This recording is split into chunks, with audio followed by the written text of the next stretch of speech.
Hey everybody, Scout Crafter here again. Welcome back to the show. We have a interesting show for you today on a beautiful day. Absolutely beautiful, white puffy clouds, just perfect weather out.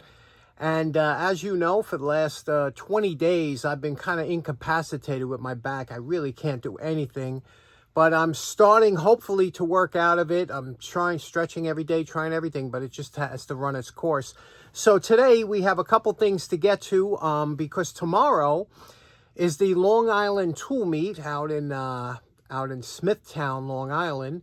And I'll be meeting up with my good buddy Brian O'Hare. And Brian has had a job for me to pick up and do, so we're going to hit that.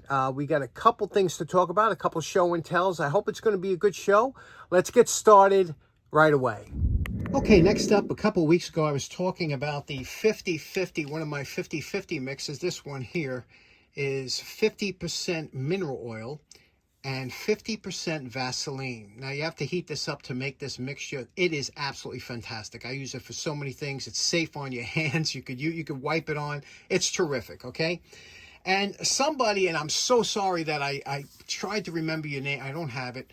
Somebody asked me, is your concoction okay for O-rings, okay? Let's talk for a minute about O-rings. Now, I got to tell you, ever since I'm a kid, I've never been a fan of the O-ring. And I'll tell you why, because it's been a source for a lot of failures, the O-ring, because of what it's made of, the type of O-ring, and for certain things it's used, but a lot of times these wear and they do go. These are made of rubber. Our good O-ring is made of a rubber, okay? Now, some of the cheaper O-rings, I'm sure when you get a kit like this, I'm sure that the components aren't really highest quality, but a good O-ring is 100% rubber or compound, and to lubricate them, a lot of times you have to lubricate them when you put them on. The only thing that you should use on O-rings is either 100% silicone oil or grease. Now, this is what a silicone oil or grease looks like. Now I buy it because I get it in bulk, you see, and you buy it as airsoft oil, and this is meant to lubricate airsoft. Airsoft has a lot of O-rings in it, and this is the only thing you're supposed to use. But this is 100% pure. You can see it there, 100% pure silicone. Now, if you look at what this looks like, I even think it's food grade safe, but if you look here, you see it's a clear. Now, this is what you're supposed to use to lubricate your O-rings, okay? This or silicone grease. That's the only thing that will not destroy the O-rings. Now, if you use any kind of oil, mineral oil, Vaseline, 3-in-1, anything like that, the oils will swell up the O-ring and cause premature failure. So here it is, you're lubricating it thinking you're doing something good, but if you don't use the exact oil, I think this is the only oil that's meant for it, and that's silicone oil. You know, there are some other oils that are safe for rubber, but most of them are just silicone oils. I've always preferred really nice, well-made washers or fiber gaskets that are a little bit thicker. But it's the same thing. Anything that's rubber, you use the silicone oil or grease, and that will keep it supple and stop it from cracking. When these do get old, and they're dried out, they will crack and split or whatever. Even the fiber washers, you got to be very careful, but these are different. They're not rubber compounds. So anything with rubber, this is what you want. Airsoft oil, you buy it on Amazon. It's inexpensive when you buy it in this form. If you buy just pure silicone oil under a different brand, you're going to get the same exact stuff, but it's going to cost you 3 times as much.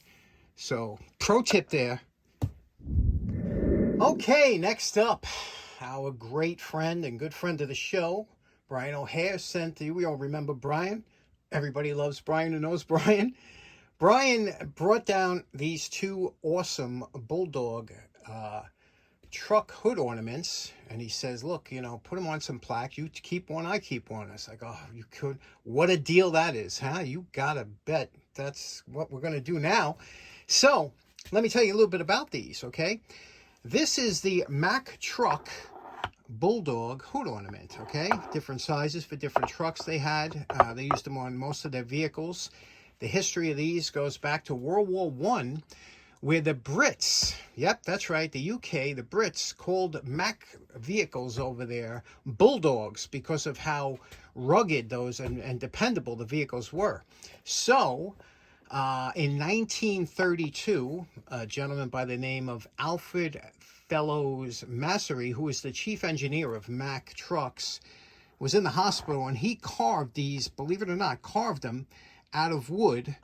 And this was the carving they made these hood ornaments out of. And these hood ornaments have been put on Mack trucks for many, many years, and I'm a big fan. My father was a huge fan of Mack trucks, always drove them, and when I was a kid, I used to sit in his truck all the time and look at that Mascot on the hood and just think, oh, how cool is this?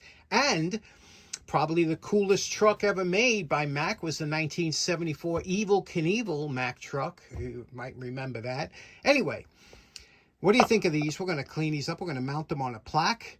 And Brian will pick out which one he wants, the big one or small one. Now, when he first gave these to me, I knew it was going to be a while before I worked on them. But this one here had a little crack in it, okay? And you could see that crack right there. Can you see that crack running right up here? And what I did is I opened it up a little bit. I put JB Weld in there, and I clamped it down. See, there's that crack. I clamped it down so that that is solid in there, okay? No longer cracked. And this would be mounted, okay? This piece comes off here. This would be mounted underneath, and same thing with here. Here we'll take our thread checker and check this, probably 1/4 by 20. And this will be mounted in a plaque. So we just got to make a couple plaques that will hold this up. And how awesome are these, huh? Let's clean them up. We're going to use a little Brillo, and then we'll polish them out. What do you think?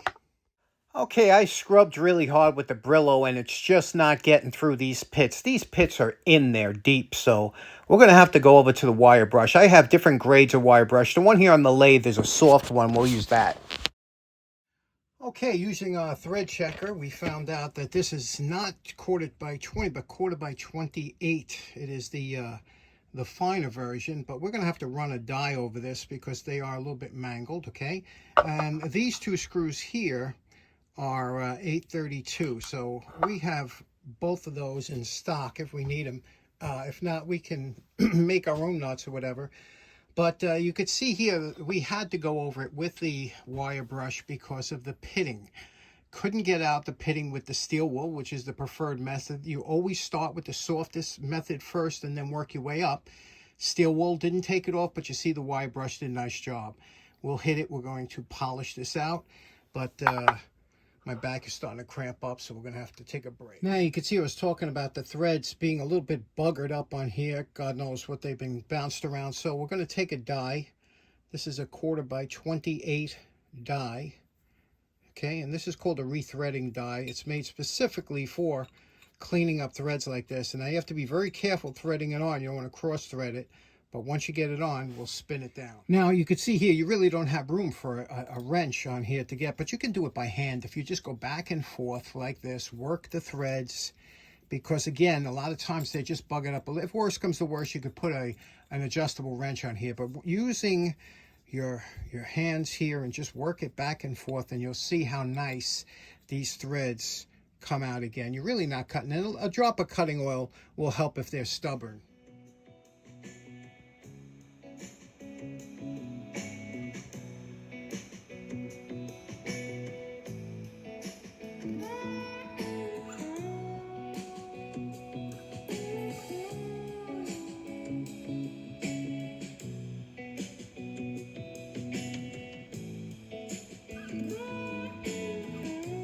Now, because I had the wide resawing blade on my bandsaw, I couldn't make these tight radius turns, so I just get it close, and that's all you have to do. We'll trim it up on the lathe. Now, we indicated the center there. We're going to use this big forstner bit, like about a 2 1/4 inch forstner bit, and we're going to drill a little recess in each one of these. This will be the bottom of each.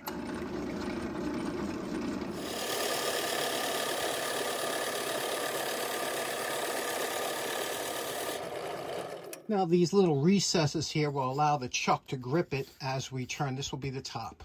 Now you can see on the chuck there's kind of a dovetail on here, and these open up, and that will catch that lip in there and give it a very secure hold as we turn that down to make our base.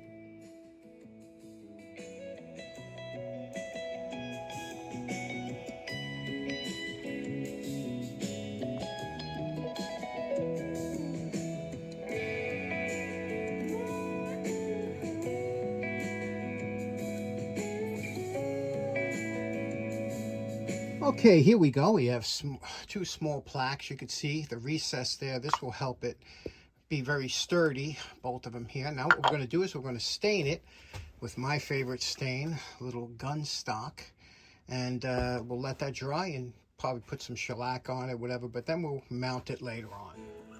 Now my kind of signature style is to just use the gun stock stain followed by 2 coats of shellac. Here we're going to use 3 coats of shellac to give it a little extra sheen. And we're calling this project done. What do you think about that? Huh? I'm really thrilled with the way these came out. Again, you know, just put them on the plaque here, but just polishing them out and getting rid of all the pits and rust, and what a great hood ornament, huh? What a great carving that must have. I would love to see what the original carving looked like, but I just love this bulldog. What do you think about that? Brian will pick out which one he wants, and I get to keep the other one. Either one, they're both fantastic, huh? Which one would you take, the small one or the big one? Pretty cool, right? Okay, next up, I got this fantastic box of great stuff from a good friend of the show by the name of Tom Dale. Tom has been a good friend of the show for a long time. A lot of times you'll see him in the comments, and he always has something nice to say. And Tom sent a few things over that he thought would be great for the show, and just fantastic stuff. One of them, believe it or not, I knew what it was, but I didn't recognize it, and I had to write him back and say, Tom, what is that? And I'm going to ask you the same thing. This item right here. You see this item right here? It's got a little stem on it and kind of a cast ornate base. I'm sure some of you, especially the old timers, have seen it. You might not know the exact name for it or what it's used for. Think about that for a minute. We'll get right back to that. A nice little oiler. We're going to clean that up.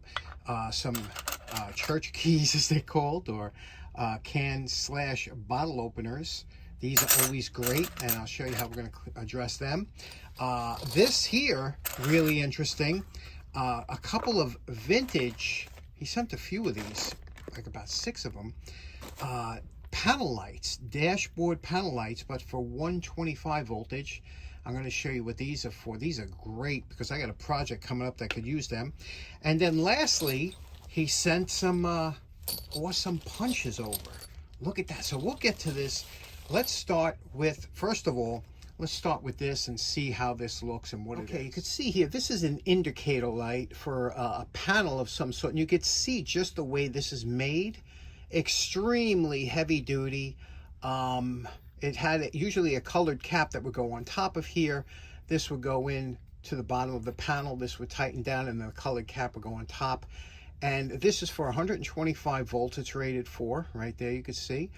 And just absolutely love. This is something you would see in a industrial application. Let me hook it up and let's see what it looks like. I have a jumper set up there. Again, this is going to my plug. Let's plug it in real quick. See what it, oh, there you go. Look at that, huh? And I'm just going to blink it here by pulling it in and out. You could have it, or you can leave it stationary. How nice is that? Absolutely beautiful. Nice coloring to it. And boy, that's terrific. So we'll get to use those. Next up, we have this vintage oiler. What a nice size this is. You could see here. And it has the indicative sounding when you push on the bottom. These had a little twist off here, you could see. And don't even look like it was used, but we're going to clean this up. These things will attract dust and dirt in your shop more than anything else. It's just the nature of the beast. They get a little bit of oil on them. The dust attracts to them. They always look filthy. First thing we're going to do is wipe it down with our favorite wipe, a tub of towel wipe. And after we get the grease off there, we'll take a look at what it looks like if we have to go any further. Okay, this is just cleaned up using the tub of towels. We got all the grease and dirt off of there, and there was quite a bit on there. You know, you could see here and what came off of there. Now, you wouldn't want to take this directly to the fiber wheel is what you use to clean these up. It comes out fantastic. However, this one here has about 90% of its original paint on there. So I'm going to keep this original paint, but what we're going to do is polish it out now. And again, you want to get that grease off there before you start polishing, because you're just going to rub it. So there's little bits, but we're going to try polishing compound and see if we can't get this up to a nice luster. Okay, now we tried polishing up the paint. The paint is very thin on here. There's still little rust spots coming through, so now, you could just leave it like this, you know, but we're going to take it to the next level. We're going to take off this paint. We're going to polish it out and try and make this into something nice, because we couldn't get the paint back to where we wanted it. Sometimes you win, sometimes you lose. Let's go to the fiber wheel. And we're calling this project done. We removed the paint because it was too thin and there was some rust spots on here, and we gave it a nice polish. It totally changes the look of this oil can, doesn't it? It just gives it a much more pleasing and quite expensive looking finish to it now. You know, polish the thread so it goes in nice and easy. What do you think about that around the rim?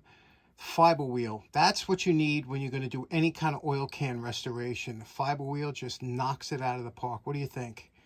There we go. Next up, we have our church keys. What I like to do normally is there's a hole in the back of most of these, you could see. What I like to do is take a string, put all these on a loop and string and dunk it into Evaporust and leave it there.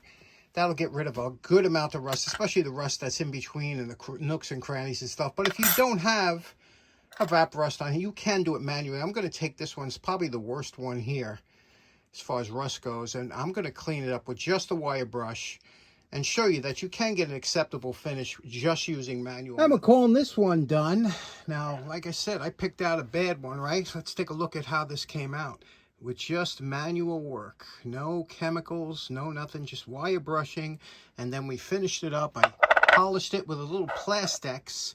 Now, I know everybody thinks Plastex is just for plastic. It's a polish, just a fine polish. And what do you think about that? That's just no fiber wheel, just wire brush. A little bit of Plastex. You could do that with all of these. Every one of them will come out the same, and it starts with a nice collection. What do you think about that? Next up, Tom sent down a beautiful selection of punches, and nobody loves punches like I do. I'm just fascinated, and I always love them. They make such great cleanups, you know, and again, you only need the wire brush. I'm going to pick a couple out. I can't do them all. Again, my back is fried right now. But I'm going to pick this one here. This one pretty bad. And we'll see. We'll take this one here.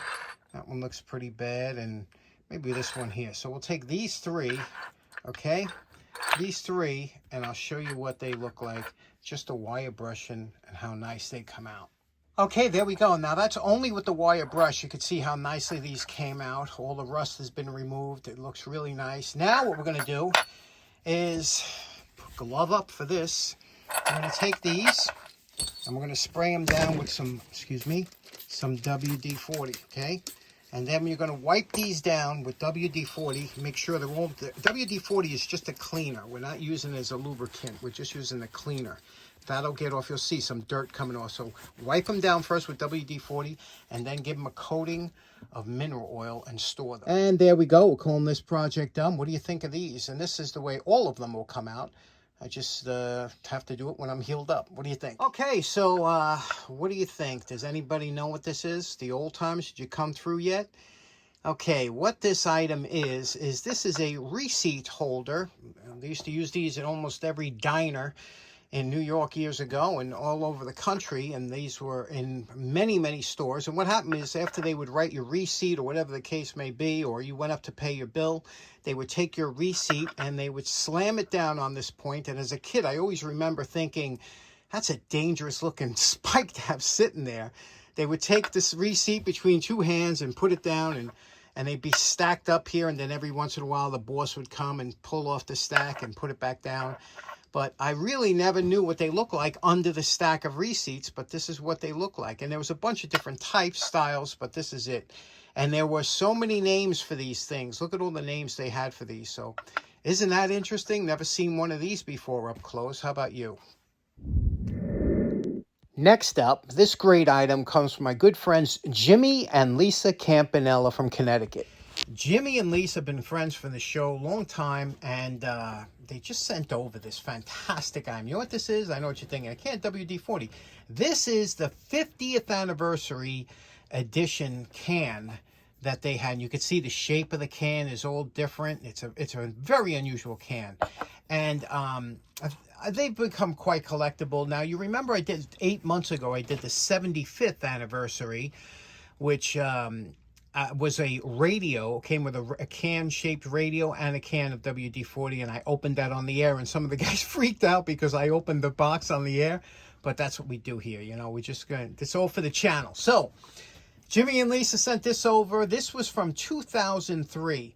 Now, the funny thing is, with collectibles, as anybody knows, it's all value is all depending on what people are going to spend for it. And it's so funny that if you go on eBay, there's always some clown on eBay that prices something that's astronomical.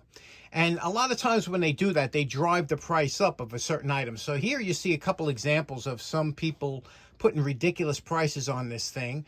And then what happens is you get, you know, novices go on eBay and say, hey, I saw that thing going for $1,200. No, you saw it listed for that. You didn't see it sell for that, you know, but it is a collectible item regardless because of the rarity of it, and a lot of people didn't save them. But 2003, so it's 22 years old already, or 23 years old, and coming up. And what do you think of that? Very, very interesting, right? WD-40 is a fantastic product, but it has its limitations. You know, so many people use it as a lubricant, which it really isn't. It's more of a cleaner, but everybody here uses it in the shop. But Jimmy and Lisa, thank you so much. That is so great. I'll put it right in my cabinet next to the radio and other one. Okay, next up, a couple weeks ago, we did a interesting pair of unusual pliers from Whale Company, and they had a swivel grip on it.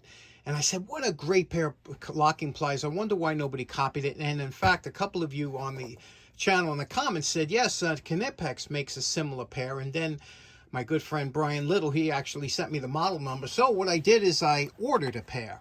Funny story is the first item I got in the mail was just a box, an empty box from Amazon. I was like, what the heck is this? And I had to send me another one. So here it is. This is the Knipex. Can you see it here? Knipex, and the model's 401 4250. Okay, 4014-250 is the model number, and there's that swivel grip. Slightly different than the Whale, and let's see how this works here. When we open it up, you can see now this will give you a parallel grip on whatever you're gripping. There's slight teeth over here on the bottom jaw and on the top. Now, the only thing is, a lot of people of the reviews of this plier, they were saying sometimes that this hangs up on the top. You see how that hangs up, so it's not closing, because it should do that, right? But what happens is it's hanging up. So there's a couple ways to address that. Now, I haven't used this enough to modify it to think if it's a problem. But what I would do is just take this jaw and put a radius on it, a rounded radius, so that when it hits there, it slides off. You know, it wouldn't. But I haven't used it enough to see if that's going to be an issue, so I won't modify it until I use it. However, it's nice, heavy duty. Nothing beats the Peterson vice grips as far as I'm concerned, because of just the way they're made. But a lot of people like this release on here. And by the way, the Peterson, the same as the Malcos are now. The Malcos have actually a better finish, but we don't know what's going on with them. Let's try it out and see how it grips on something. Okay, now the regular vice grips have a certain range where that'll be pretty close to parallel, and this is the range that we're talking about. These are 10-inch vice grips, as those are 10-inch. Now, when I close this bolt head in here, you see what happens? That's pretty close to parallel, right? It'll give a good grip, but it's where when you get to a really small bolt or a big bolt, you see, it starts to do that, and that's where you have the issues. And I'll show you here with this nut that I have on my nut tester. I'm going to open up here the regular vice grips. I'm going to lock them on here, and you can see, look at the gaps that you have, the gaps. It's not, you've got a lot of gap, and it's not a good purchase on there. Whereas when we try the Knipex or any vice grip with a swivel jaw, that's where it makes up for the problem. See, watch, we'll put on here, the jaw adjusts, okay, and then we lock it down, and now check it out. That's a perfectly parallel grip on there, and that's where these really shine. And that's why I'm surprised that they haven't been more popular. You know, they're kind of rare. What do you think about that? One other feature I'd like to point out while I was just playing with it, I noticed is that one of the weaknesses here with the straight jaws of a vice grip is if I'm locking up on a round piece of stock like this, right? Look at the limited grip we have on here. We only have 2 small points that it grips on. Very poor. However, with this newly designed Knipex, with these rear jaws here, right, at a curve, watch this. Put this in here like this, and watch how the jaws adjust. And look at that. Look at that. You got 1, 2, 3, 4 points of contact. A much, much better purchase on there than this one here. So these really are, I'm really shocked that these haven't taken off more and been more popular. Okay, last up, I thought we would end the show with a little bit of show and tell, sponsored by my good buddy Reggie on the road in the UK. Reggie and Debbie, they're good friends of mine, even though we've never met. I consider them almost like family. And Reggie, I'm a fan of Reggie and his channel and all his exploits. And Reggie just recently picked up a whole collection of Meccano magazines. Now, for those of you who don't know, back in the day, Meccano was the equivalent here in the States to a Erector set. Meccano, I think, actually was the predecessor of Erector sets, but they were basically toys for children that you could build all different, they were components for building. And these magazines would accompany and were put out back then, and they were geared towards the younger audience, but they really, adults used to buy them. It was a very popular magazine. Now, Reggie has a huge collection, but like Reggie, I like the war year. This is around the war years, World War II, and I wanted to show you, see, look at the cover art and some of these, you know. I always love these. And these magazines basically were give you different ideas to help build your items with your Meccano sets. But they also had great articles in here and things like that. And again, because this was the war years, these magazines were a little bit sparse. You know, they weren't as big or packed because, again, the war was going on. But this was 42. You know, the very beginning, and here's the after the war, the end of the war, 47. You can see the difference in the magazines and what was on. Look at the great cover art, things like that. But what I like the most, another one, 47 September, locomotive, and what I like the most here is the advertisements, you know, and the things that the boys, you know, not only making model airplanes, things like that. And they were always pushing for the boys to build things and make things and use your mind and figure things out. And that's the way it should have been and should still be now. But look at some of the interesting, I love the advertisements in the back. Now, that was a thing you could build. You could build like a Ferris wheel with your Meccano. Erector set had the same thing. And all these advertisements in the back, that's the ones. Look at this. For Performance Plus, an electric motor, buying a little electric motor. This is something that the boys would do back then.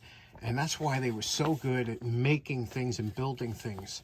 Because they had magazines like this to read instead of junk, you know, the TikTok crap that's out there today. So, Reggie, thanks for that. Let me show you what else Reggie made me buy. A couple weeks ago, Reggie was at one of his boot sales, and he found one of these. And I said, well, I don't think I have that in my collection. This is a Roberts Fatso utility knife, which goes good with my physical condition at this point. Fatso utility knife, and what's so nice, look at this, and you could tell just by looking at it that it's a great grip, okay? It's got that swell in the handle and a cap at the end, and you got your little thumb, and you could, this is great for like cutting cardboard boxes, things like that. And it opens up like this, and you just pivot, it pivots like this, and that's where the blades, and there's a little rubber band to keep the blades from rattling around. But you can see how that opens up like that. You could change the blade, and you could place the blade in like that. You put a new one in and then put the cap back on. Interesting. I don't have this one. I do now, and I had to go out and buy it once I saw Reggie picked one up. Isn't that great? What a nice little knife this is. Robert's got it on Amazon. And last up that Reggie made me buy was this. I am now a collector of thread checkers. I'm not going to deny it. I must have 10 different styles, including when I was younger, I made my own, which took me a long time, and that's why I guess I find them so interesting. But this is a latest thread check. There are hundreds of these on Amazon at really good prices. Now, I showed you the last one I had, what came in the case, and that's good for if you have no access to take the nut or the stud out of what you're working on, you could bring that to the part. But this one here is meant to hang on the shop wall or something, and then this is good if you can take the nut and bolt out. Now, what's nice about this one here, and there are so many out there, you just pick what you like and what you're going to use. What's nice, what I found so interesting about this one, first of all, this one is steel, okay? The whole thing is steel, so it's heavy duty. Look at the anodization. Did I say that right? Look at the coloring on this here. It's just perfect, and you could not make this. I paid $20 for this, right? And there are dozens and dozens of different models on there, ranging from $10 up. But this one here has a lot, and of course, on the left, all the metric. On the right, all the SAE. On the bottom, you have sizes here. And it's got rubber feet on it that you could put on the bench, or you could hang it up on these two slots. But look at this. You couldn't make this thing. If I told you, make me one of these, or went to a machine shop, this thing would cost me $100 for them to make, you know, and just how they do it. They're running their CNC machines over in Asia 24/7, so they're popping these things out cheap and absolutely lovely, isn't it? So anyway, if you don't have some kind of thread checker, just go on Amazon and look, and just keep searching. You'll find something for $10 on there that you need to have in your shop. So again, Reggie made me get this, but thanks, Reggie. Okay, so in closing, I was a little bit all over the place today, again, because of my injury. You know, if you can, I thought this would be an interesting thing. In the comments, let me know what the worst physical pain you ever experienced in your life. Physical, not emotional. We all had those, but physical pain, whether it be a toothache, migraine, headache. What was the worst, if you had to rate your worst pain in your life? Was it a broken bone? Was it a pulled back? For me, I would have to say it was probably when I had my kidney stone. However, the good thing about the kidney stone, it was only one day. So if I had a choice between my back injury now and the kidney stone, I would pick the kidney stone because it was worse pain, but it was only one day. So let me know in the comments what your worst pain in your life was. That would be interesting to see what somebody's worst physical pain was. Also, special thanks to Tom Dale, Brian Ohare, Jimmy Campanella, and Reggie on the road for today's episode. And we hope you all have a great week. We'll see you again next week. Take care now. Bye-bye. Look at this. My first ever baby possum. I have 2 of them. How great is that?